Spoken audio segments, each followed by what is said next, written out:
Time now for some business news and the effects of high inflationary pressures and high taxes in the country, which led to a shrinking disposable income for consumers in 2023, are being felt by financial institutions. Now, ABSA Bank has today announced an increase in gross non-performing loans from 7.3% in 2022 to 9.6% in December 2023 to stand at 35 billion shillings worth of bad loans. Now, according to the bank's loan books, personal household loans account for 42.2% of their gross non-performing loans, followed by manufacturing at 32.8% and trade at 15.4%. Jimmy Mbogo with more details on the bank's performance. In the year ending December 2023, ABSA Bank recorded a 12% growth in earnings to stand at 16.4 billion shillings. The earnings were largely supported by a growth in customer deposit, which grew 19% to stand at 363 billion shillings. Earning the bank a net interest income of 40 billion shillings, an equivalent of 24% growth. With increased customer deposits, the bank extended nearly 40.5% of that to customers through loans, disbursing a total of 147 billion shillings. However, the bank suffered an elevated non-performing loan ratio of 9.6%, an equivalent of 35.2 billion shillings in bad loans. And as you know, NPL has been increasing industry-wide.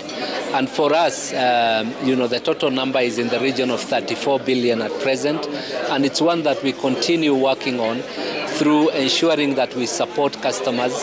As I said during the announcement, we restructured facilities in the region of 2.1 billion. At the same time, the bank has registered an increase in its total dividend payout to 1 shilling and 55 cents from 1 shillings and 35 cents paid last year, representing a 15% growth, with the lender set to make a total dividend payout of 8.4 billion shillings this year, after the payment of 1 shilling and 15 cents final dividend and a 20% interim dividend per share the previous year.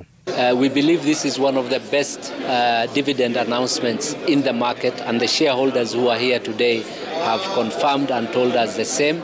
But at the same time, when you look at the dividend policy, you're always balancing between shareholder return, and I think the dividend we have announced today is among the very best, but also you're balancing with investments and ensuring that the revenue of the future is protected. The lender's expenditure has also seen an increase in operating costs, increasing from 18.7% in 2022 to 21.6% in 2023, representing a 16% growth, on the back of a 6 billion expenditure on technology-related investment to lower their cost-income ratio.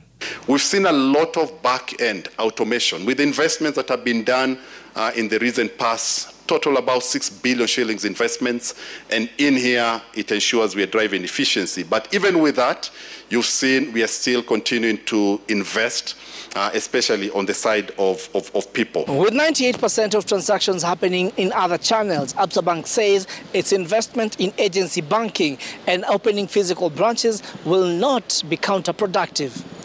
Jimmy Mbogo, Citizen TV, Nairobi.